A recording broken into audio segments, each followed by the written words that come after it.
Hello मेरे प्यारे दोस्तों, आज की हमारी कहानी है रावण। गरीब भोला गांव की बंजर जमीन छोट परिवार सहित रोजी रोटी की तलाश में शहर की ओर कूच करता है। पत्नी शीला और 3 मासूम बच्चों के साथ वो बॉम्बे जैसे बड़े शहर में चला आता है, जहां उसे अपने सपनों को साकार करना है। सदियों से चली आ रही जमींदार की गुलामी की जंजीरों से वो खुद को और अपने परिवार को आजाद कर लेना चाहता है। बॉम्बे जैसे महानगर के बारे में उसने बहुत कुछ सुन रखा है, अच्छा भी और बुरा भी, लेकिन उसे अपने भगवान और भाग्य पर बहुत भरोसा है, जिसके सहारे वो गांव छोड़कर शहर चला आया है। यहाँ उसकी एक बहुत पुरानी जान पहचान है, जिसके कारण उसे एक जगह मजदूरी का काम मिल गया है। वो बहुत खुश है, परंतु इतने बड़े शहर में अकेले कमाने वाले का गुजारा बहुत मुश्किल से हो पाता है। इसीलिए उसके मित्र की सलाह पर ही शीला को भी ठेकेदार मजदूरी का काम दे देता है। बच्चों के स्कूल में भी अभी वक्त लगेगा, इसीलिए पास की कूलर बनाने वाली फैक्ट्री में उन तीनों को उनकी उम्र के हिसाब से काम पर रख दिया गया। लगभग 1 महीना बीतने को आया। भोला और उसका परिवार ठेकेदार के साथ काम करके खुश था। फिर एक दिन भोला को बुखार ने घेर लिया। उसका पूरा बदन कांप रहा था। वो काम करने की स्थिति में नहीं था। बहुत मिन्नत खिदामत करने पर ही ठेकेदार ने एक दिन की छुट्टी दी थी, लेकिन एक दिन से भला क्या होने वाला था। अगले दिन भोला ने उठने की लाख कोशिश की, मगर सब प्रयास विफल रहे। शीला ने ठेकेदार से बहुत मिन्नतें की, तब जाकर वो माना, और वो भी इस शर्त पर कि अपना काम खत्म करने के बाद वो भोला के हिस्से का काम भी करेगी और उसके लिए उसे कोई अलग से पगार भी नहीं मिलेगी। मजबूर शीला को हामी भरनी पड़ी। इसी तरह 1 सप्ताह बीत गया। भोला की सेहत अब पहले से थोड़ी बेहतर हो गई, परंतु काम करने की हिम्मत उसमें न थी। उधर ठेकेदार शीला से दिन रात काम करवाता। एक दिन शीला की सहनशीलता ने जवाब दे दिया। उसने ठेकेदार से अपना हिसाब करने के लिए कहा और उससे ये भी कहा कि वो अब बिना पगार का कोई काम नहीं करेगी, बल्कि उसके पास काम ही नहीं करेगी। शहर में काम की कोई कमी नहीं है। ठेकेदार ने कहा, ठीक है, शाम को तुम्हारे झोंपड़े पे आकर तुम्हारा और तुम्हारे पति का हिसाब कर दूंगा। शीला अपना काम खत्म कर घर की ओर चली गई। ठेकेदार कुर्सी पर बैठ जाता है और शीला के यौवन और बलखाती कमर को निहार रहा था। अंधेरा होते ही वो भोला के झोंपड़े के अंदर जा पहुंचा। उसने भोला से बहुत ही प्रेम पूर्वक उसका हाल चाल पूछा और शीला के गुस्से को भी शांत किया। दिन में उसे ए या चिल्लाकर शीला संबोधित करने वाला इस वक्त बड़े ही प्यार से उसे भाभी कहकर संबोधित कर रहा था। शीला भी उसके इस व्यवहार से बहुत हैरान थी। जाने से पहले ठेकेदार काम पर आने के बारे में भोला से कहता है, तो भोला ना चाहते हुए भी अगले दिन आने का वादा करता है। हालांकि उसकी पत्नी और उसके बच्चे इस बात से सहमत नहीं, फिर भी भोला ठेकेदार से प्रसन्न हो उसके पैर छूता है। ये देख ठेकेदार उसके पास बैठते हुए बड़े प्यार से उसे एक पुड़िया निकाल कर देता है और कहता है कि ये दवा मैं खास तौर पर तुम्हारे लिए लाया हूँ, इसे खाकर तुम कल सुबह तक ठीक हो जाओगे। भोला हैरान होकर उसे देखता है और हाथ में रखी पुड़िया को उलट पुलट कर देखता है और फिर धीरे से पूछता है, ये कौन सी दवा है और कितने की है। अगले दिन भोला में सचमुच एक नई ऊर्जा थी। उसका बुखार और थकावट सब खत्म हो चुका था। भोला सुबह नहा धोकर खुशी खुशी काम के लिए रवाना हो गया। जाते ही उसने ठेकेदार को सलाम किया और अपने काम में जुट गया। आज उसने इतना जमकर काम किया कि शीला द्वारा लाया गया खाना भी भूल गया। उसका मन खुशी से झूम रहा था, जिसमें वह शीला को भी शामिल कर लेना चाहता था, लेकिन शीला को ये सब अच्छा नहीं लग रहा था।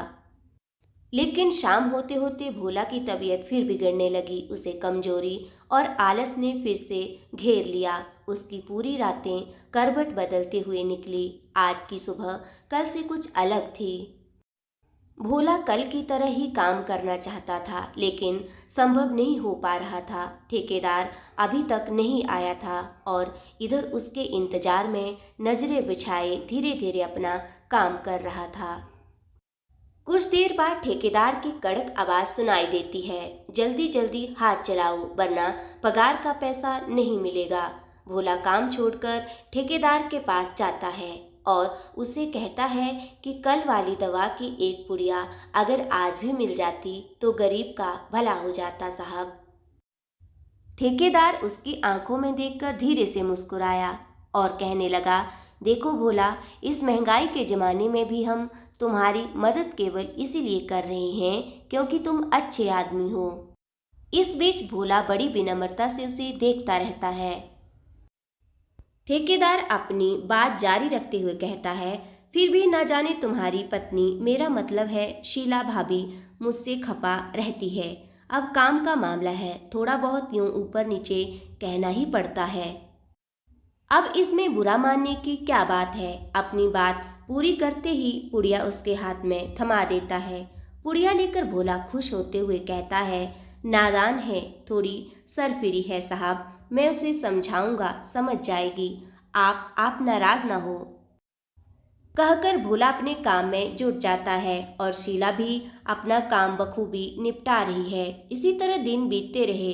अब भोला पर तेज धूप या बारिश का कोई असर ना होता। उसके काम में ऊर्जा और स्फूर्ति बनी रहती। इस बीच वो शीला को ठेकेदार की अच्छाई से प्रभावित करवाता रहता है, जिसका असर शीला पर थोड़ा बहुत हो भी चुका है। अब शीला आराम से ठेकेदार की बात का जवाब भी देती और कभी कभार उसके लिए खाना गर्म करने और चाय बनाने जैसे छोटे मोटे काम भी कर दिया करती। लेकिन ठेकेदार उसे बात बेबात डांटता ही रहता। शीला को बुरा भी लगता, लेकिन वो हंसकर टाल जाती।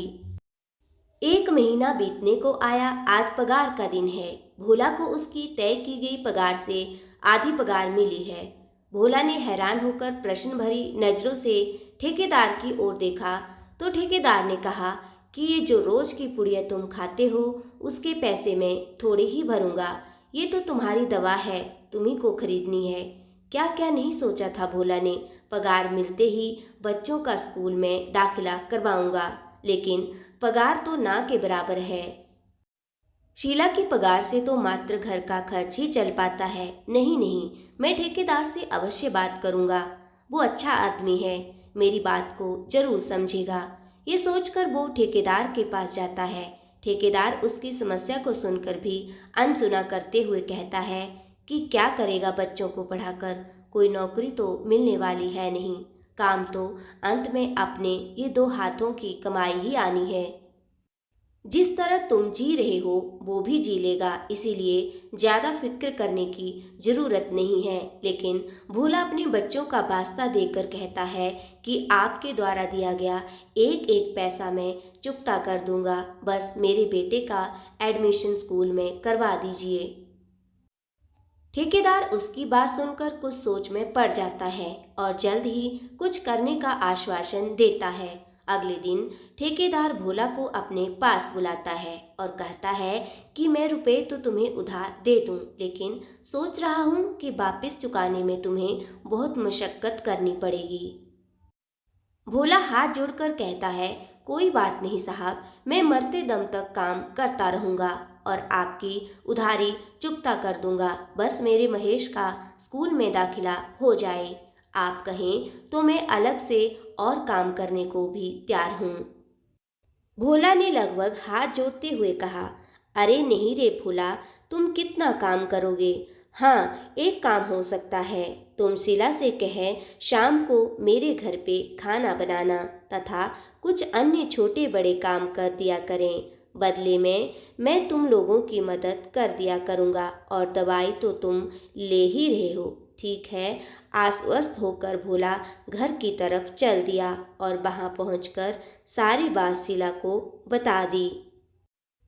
पहले तो शीला का मन नहीं माना, लेकिन फिर महेश का सोचकर उसने ये काम स्वीकार कर लिया। अब हर रोज शीला दिन में मजदूरी और शाम को ठेकेदार के यहाँ काम करती। रात के 11-12 बजे थक कर घर आती और सो जाती। उधर ठेकेदार हर वक्त उसे अपने जाल में फंसाने की तरकीबें ढूंढता रहता कि एक दिन उसे ये मौका मिल ही गया। उस रात शाम से ही गहरे बादल घिर आए। ठंडी हवाओं ने वातावरण को सुहाना बना दिया था। बादलों के बरसने का अनुमान था। मौसम को देखते हुए शीला ठेकेदार के घर का काम जल्दी से निपटाकर जल्दी से वापस चले जाना चाहती थी कि दरवाजे पर दस्तक हुई। दरवाजा खुलते ही सामने ठेकेदार खड़ा था, वो भी नशे में मस्त। उसकी आंखों में लाल डोरें चमक रहे थे। शीला उसे वहीं दरवाजे पर छोड़ किचन की तरफ बढ़ गई। ठेकेदार अंदर आ गया और सोफे पर बैठ गया। बाहर बारिश का शोर होने लगा था। शीला काम छोड़ खिड़की के पास आकर बाहर का जायजा लेने लगी। बाहर चमकती हुई भयावह बिजली के साथ शहर की बिजली भी गुल हो गई। वो किचन में रोशनी करने के लिए मोमबत्ती ढूंढने लगी कि अचानक अपने पास उसने ठेकेदार को महसूस किया। वो घबराकर 2 कदम पीछे हट गई। ठेकेदार ने उसे अपनी बाहों के घेरे में कस लिया। शीला के लगभग विनती वाले अंदाज में कहा, जाने दीजिए साहब, हम गरीब लोग अपनी इज्जत नहीं बेचते, तो मैं कौन सा तुम्हें तुम्हारी इज्जत के पैसे दे रहा हूँ। शीला रोने लगी। अरे आप रोने लगी? अरे भाई, औरतों का रोना हमें अच्छा नहीं लगता। लो, हमने तुम्हें छोड़ दिया, चलिए अब 2 कप चाय बनाइए, एक हमारे लिए और एक अपने लिए। उसके छोड़ देने से शीला ने राहत की सांस ली और उसके लिए चाय बनाने लगी। चाय 2 कप बनाना, ये मत कहना कि आप नहीं पीती। इतनी मूसलाधार बारिश में कौन ऐसा शख्स होगा जिसे चाय अच्छी न लगे। हाँ, अगर ऐसे में कोई चीयर्स हमदम मिल जाए तो बात ही कुछ और होगी। इतना कहकर वो ड्राइंग रूम में बैठकर चाय का इंतजार करने लगा। कुछ देर बाद शीला चाय बनाकर ले आई। अरे, इसके साथ कंटेनर में रखे बिस्किट भी ले आती तो अच्छा होता।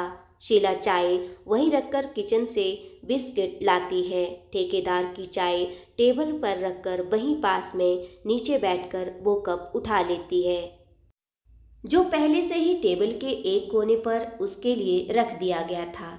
चाय की चुस्कियां लेते हुए उसे सिर्फ इतना याद था कि बाहर मूसलाधार बारिश हो रही है और खिड़की से अंदर आती हवा के ठंडे झोंके उसे आनंदित कर रहे थे। फिर उसके बाद क्या हुआ उसे कुछ भी याद नहीं। सुबह जब उसकी आंख खुली तो दिन का उजाला उसी खिड़की से अंदर आ रहा था और वो अपने अस्त व्यस्त कपड़ों के साथ वहीं फर्श पर पड़ी थी। उसके द्वारा पी गई चाय अपना कमाल दिखा चुकी थी। दूसरा कप टेबल पर वैसे ही भरा पड़ा था। उसने उठना चाहा लेकिन अंग अंग दुख रहा था। बड़ी मुश्किल से उठ के उसने खुद को संभाला, कपड़े ठीक किए और कमरे से बाहर निकलकर बेतहाशा अपने झोंपड़े की तरफ भाग खड़ी हुई। झोंपड़े में अभी सब सो रहे थे। वो सीधा पीछे लगे नल की तरफ गई और उसके नीचे बैठकर बेतहाशा रोई। कुछ देर रोने के बाद वो झोंपड़े में आई, कपड़े बदले और बच्चों के लिए भोजन की व्यवस्था करने लगी। भोला भी नींद से जागकर काम पर जाने के लिए तैयारी करने लगा। भोला तैयार हो गया लेकिन शीला ज्यों की त्यों बैठी रही। भोला के पूछने पर उसने काम पर जाने से ये कहकर इनकार कर दिया कि उसकी तबीयत ठीक नहीं है। आज शीला काम पर क्यों नहीं आई? ठेकेदार ने अपनी भारी भरकम आवाज में भोला से पूछा। हाँ साहब, उसकी तबीयत कुछ ठीक नहीं थी, आराम करना चाहती है। भोला ने उसके हाथ से ली हुई पुड़िया खाते हुए कहा। क्या हुआ? ठेकेदार ने प्रश्न किया। मालूम नहीं साहब, ज्यादा बात नहीं की उसने, कहकर भोला अपने काम में जुट गया। शीला का पूरा दिन लेटे लेटे ही बीत गया। शाम के समय उनका ही एक साथी मजदूर उसके झोंपड़े पे आया और ये बता गया कि ठेकेदार ने तुम्हारे बेटे का एडमिशन करवा दिया है। स्कूल की वर्दी और पुस्तकों सहित अन्य सामान भी उपलब्ध करवा दिया है। ये कहकर वो व्यक्ति चला गया। शाम के समय जब भोला घर पर आया तो उसने भी यही सब बात दोहराई। वो बेहद खुश लग रहा था। उसने बताया कि ठेकेदार ने बताया कि इन सब पर 25,000 रुपये खर्च आया है, जिसे हम दोनों दिन रात मेहनत करके चुकता कर देंगे। बस एक बार हमारा बेटा पढ़ लिख जाए, फिर जीवन आराम से कट जाएगा। शीला ने कोई प्रतिक्रिया जाहिर नहीं की। उसका मन बेहद उदास था। वो भोला के कंधे से लगकर जी भरकर रो लेना चाहती थी, परंतु वो ऐसा न कर सकी। अगले दिन शीला फिर से काम पर नहीं गई। वो ठेकेदार के पास काम करना नहीं चाहती थी। जब ये बात उसने भोला से कही तो वो कुछ शक पका गया और उसने यही बात ठेकेदार से जाकर कह दी। ना जाने उसे क्या हो गया है साहब, वो कभी ऐसी नहीं थी। दिन रात बिना रुके बिना थके काम करने वाली है वो। तबीयत ठीक नहीं होगी। कुछ दवाई वगैरह खाई क्या? ठेकेदार ने संवेदना जताई। नहीं साहब, अभी तो नहीं। भोला ने निराश से सर हिला दिया। तो ऐसा कर भोला, आज से तू दवाई की एक और पुड़िया ले जाना और शीला को भी दे देना। ठेकेदार ने उसे गौर से देखते हुए कहा, ठीक है साहब, परंतु उसे दवाई खिलाना आसान नहीं है। अरे भोला, तू भी सचमुच का ही भोला है। ऐसे खाने को मत देना, उसकी चाय या खाने में घोल देना। मतलब तो उसके ठीक होने से ही है ना? बात भोला की समझ में आ गई थी। भोला ने घर जाकर वैसा ही किया। थोड़ी देर तक उसे शीला में असर दिखाई देने लगा। फिर अगले दिन से उनकी दिनचर्या शुरू हो गई। दोनों काम पर जाने लगे। अब शीला भी भोला का ही तरह ठेकेदार के बस में आ चुकी थी। सब समझते हुए भी वो अनजान थी। मन से वो ठेकेदार के साथ काम नहीं करना चाहती थी। उन्हें ठेकेदार द्वारा दी गई दवा के पैसे काटकर ऊपर से महेश की एडमिशन के पैसे काटकर ना के बराबर पगार मिलती थी। शारीरिक शोषण अलग से झेलना पड़ता था। शीला को ठेकेदार जब भी चाहे अपने घर बुला लेता। जरूरत पड़ने पर उनके मासूम बच्चों से भी उनकी क्षमतानुसार काम लिया जाता। भोला और उसका परिवार ठेकेदार का गुलाम बनकर रह गए थे। ठेकेदार ने ड्रग्स के जरिए उन सबको अपने काबू में कर लिया था।